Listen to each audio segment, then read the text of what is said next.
because of the nationalization of the Suez Canal. Mr. President, you did on May 28, 1967, or rather May 23, close the Strait of Tiran, which the Israelis took as a cause of war. And would you do that again if you were to regain the Sinai? Or would would you permit Sharm el-Sheikh to be demilitarized or to have United Nations troops there to guarantee Israeli passage in the event of a settlement? I want to prove to you my intentions on 67. There were speeches from Israel against Syria by the Prime Minister of Israel and by the Chief of General Staff of Israel. They said that they will be able to walk to Damascus. We declare that we have joint agreement for military defense, and if this happens, we will help the Syrians. The Israelis continued in their threats. Then we moved our troops to Sinai. Then we asked the Secretary General of the United Nations about the withdrawal of the United Nations emergency force between Rafah and Eilat. And we asked him to keep these forces in Sharm el-Sheikh and Gaza. These were our intentions. There were no intentions by that time to close Sharm el-Sheikh, because we haven't asked the withdrawal of the UNF from Sharm el-Sheikh. Well, but the answer came that either we keep the force as it is or move it completely. Well, what will happen in the future, I think we have to discuss that with Gunnar Yaring. Would you permit a demilitarized Sinai if you were to regain the occupied territories? We will not permit a demilitarized Sinai. Sinai represents 20% of our country. Will you permit demilitarization of 20% of your country? Well, Mr. President, would you permit a demilitarized zone at the border? Because what Israel worries about is airfields right there at the border of her country, which could get to Tel Aviv in 3 minutes. We agreed about that, of course, when we were discussing the question with Gunnar Yaring. We agreed about demilitarized zones. We agreed about international police force. We agreed about all these points because these points were parts of the Security Council resolution. But Israel refused to discuss any point of these points with Gunnar Yaring. Why is it, Mr. President, that Israel, with this very small population of 2.5 million people, can seem to have supremacy on the ground and in the air over this vast numbers of people that inhabit the Arab countries? You spoke of the pilot shortage. Why is there a pilot shortage? Well, I want to tell you there are many reasons. One thing, it was not at all in our agenda or in our plans anything about attack against Israel, anything about offensive actions against Israel. I gave a speech here on the May 1965 to the Palestinians. I told them, well, we have no plans to the Palestinians against Israel. We have no plans to attack Israel. Our plans are mainly directed to defend our territory. I think the Israelis were smarter than us. I agree with that. But, Mr. President, you have been quoted in the past as, and in the period before 67 as saying that Egypt and the Arabs would throw Israel into the sea. Now, surely that is not a statement conducive. I bet you, I have all my statements. I have all my speeches. I haven't said these words at all in my life. If you prove, I can give you... Perhaps Radio Cairo, but... No, you speak about me. Propaganda. I don't know what they say in Radio Cairo. You don't know what they say in the newspapers in the United States or in the radios or televisions. They say different words. Many people come and say what they want to say. But I said only about the Israelis question that we ask about the rights of the peoples of Palestine, the refugees who were deprived completely out of their territory and their land, deprived of their property. But I haven't said that We'll get rid of the Israelis. We'll send them to the sea. This was, if you go to Israel, they will tell you that Nasser have said so and so and so. They said that to your congressmen. They said that to all the visitors from the United States. But I want to tell you something. You can have a collection of my speeches, my interviews. There is no single word about sending the Israel to the sea. Will you translate them into English for me? Mr. President, may I ask you about diplomatic relations between Washington and Cairo? If the mood here is in the direction of settlement, why is it not possible for you, sir, to accept our offer of reestablishing diplomatic relations after almost 3 years? Well, I want to tell you something. All the people here know that the United States is not even-handed in this conflict in the Middle East. All the people know that the United States supply Israel with arms. Not only airplanes, I talked only about airplanes, but also tanks, Patton tanks from Germany, received by Israeli recently, after the occupation of our territory. Spare parts, ammunitions, rockets, bombs, the bombs which were hitting Maadi last week are made in the United States. The rockets are made in the United States. Suppose that I agree about that, and tomorrow the Israelis receive the 50 Phantoms. What will be my position in facing my people here? It is a question internally. I want our people to feel that when we move such a direction, it will be based on concrete points that the United States will take even-handed policy according the problem of the Middle East. President Nasser, you're holding a series of meetings this week, and you're meeting with the leaders of the so-called confrontation countries.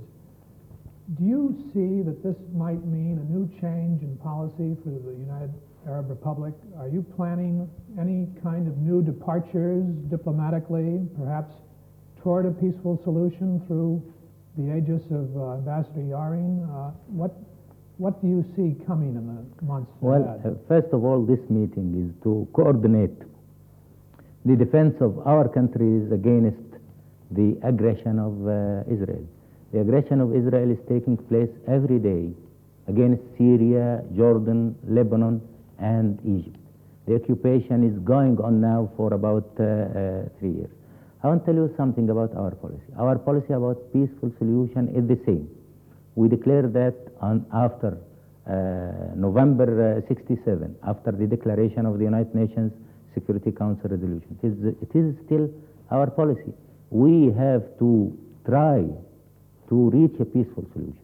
But we insist that the key position for reaching a peaceful solution is the complete withdrawal of the occupied Israeli forces from the Arab territories. First, or can you reach a peaceful solution and then everything happen at the same time? No, we can reach a peaceful solution as a package, and everything happens in the same time, according to the Security Council resolution. May I ask you a personal question, President Nasser? The revolution occurred in 1952. In 1954, you became president. You have been in office a very long time. I'd like to ask you, what are your plans? Do you plan to stay in, and how is your health? Well, you can see my health. I think it is easy. And I think my plans, I said to the people that I will stay until the complete withdrawal of the Israeli forces from our occupied territory. And after that, I will say my plans. I think it is my duty now to continue to get rid of the occupation. I tried on the 9th of June, 1967, to quit, to leave. But the people refused to permit me. I think they will not refuse also to permit me today. President Nasser, back to the package settlement. Israel has made it clear many times in public statements that Jerusalem itself will remain under Israeli control. And Mrs. Meir made that point that the flag of Jordan would never again fly over Jerusalem. Would this be included in your package settlement? Jerusalem is one of the main points. Will not accept, of course. If they join Jerusalem to Israel, this will be against the Security Council resolution, because the Security Council resolution was talking about the withdrawal and about not permitting occupying territory by force. So when I say withdrawal, I mean withdrawal of all occupied territory. But realistically, President Nasser, is it not a fact that do you not believe that Israel means what she says about Jerusalem? She has not said that about Sinai, about Sharm el-Sheikh, about the Golan Heights. Well, Israel thinks today that they are the masters in the area. This will not continue for a long time. But you do believe that she means, Mrs. Meir, that Israel will never withdraw from East Jerusalem. I cannot, of course, I cannot tell you about what Mrs. Meir means, but I can tell you about what I mean. I mean that withdrawal means complete withdrawal. Mr. President, the United States Secretary of State on November 9 set a new policy statement about the Middle East. It was an attempt, most diplomats thought, for the United States to show a more even-handed approach toward the Arab states. The Russians appeared to reject it out of hand. Do you feel that the United States can do anything to help or suggest or a way toward a peaceful solution? Really, we had some objections about this plan. First of all, it was dividing the Arab countries. This was our main object. But I understood that it was supposed to be part of a package, that they would work out the Egyptian border first and then the Jordanian. This was said after that. Then we think that this plan is different from the Security Council resolution, because the Security Council resolution was definite about every point, definite about the withdrawal from all territory, definite about the mission of Yaring, but in this plan they left some points to be for negotiations between the Egyptians and the Israelis. Well, this means that the Israelis will have really the right of veto because they occupy our territory. If we don't accept their point of view, they will not withdraw.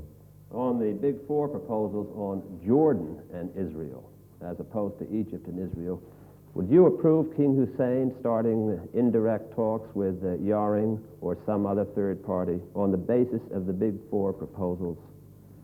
Well, if there will be Big Four proposals, we will be ready to talk with Yaring, not only King Hussein. We are for peaceful solution. We don't want war for war. Really, we want to liberate our occupied territory. Mr. President, why do you think that the Israeli planes are bombing so close to Cairo? What do you think is the strategy involved with this long-range aerial attack? Well, I think that this is the arrogance of power, first of all. Israelis think that they are strong. All right, they are strong. They know that they have air superiority. All right, they have air superiority. But they neglect the characteristics of the Arab people. We are here and we were here for 7,000 years. We faced many problems like this problem. You know, you live here and you know our people. Our people, well, sometimes behave different from others think. Well, I think these raids will strengthen the solidarity of the Egyptian people.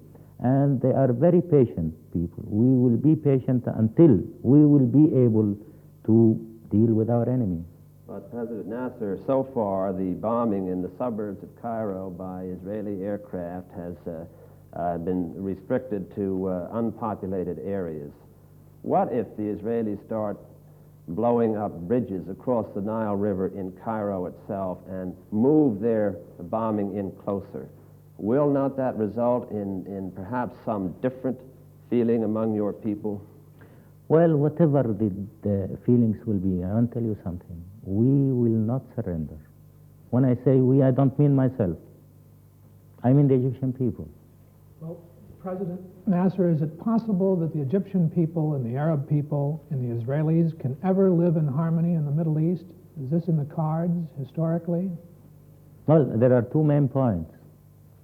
First of all, the complete withdrawal of the invaders, the Israelis, from the occupied territories. Second point is to solve the problem of the Palestinians. It was said, for instance, by the leaders of the Palestinians that they are ready to live in Palestine with the Israelis as they are today, with the Jews as they are today, with the Muslims and with the Christians.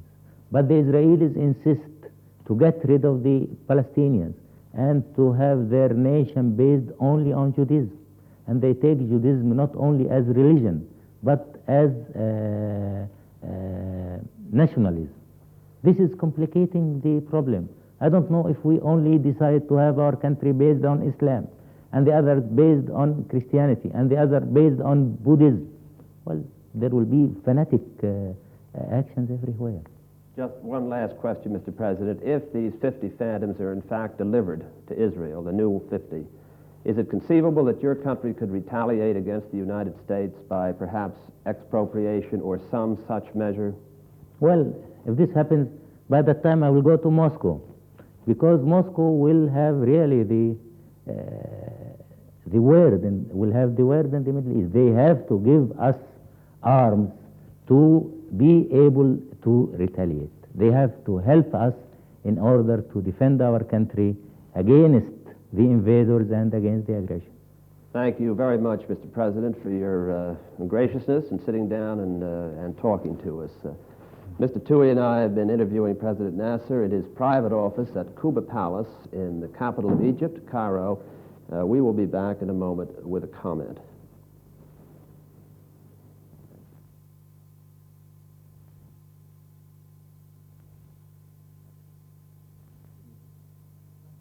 You didn't blow a thing. Not one thing. Well, I haven't made any television interviews for a long time. My last interview was with the New York Times. Clifton Daniel. It was for an hour. As soon as the light goes on?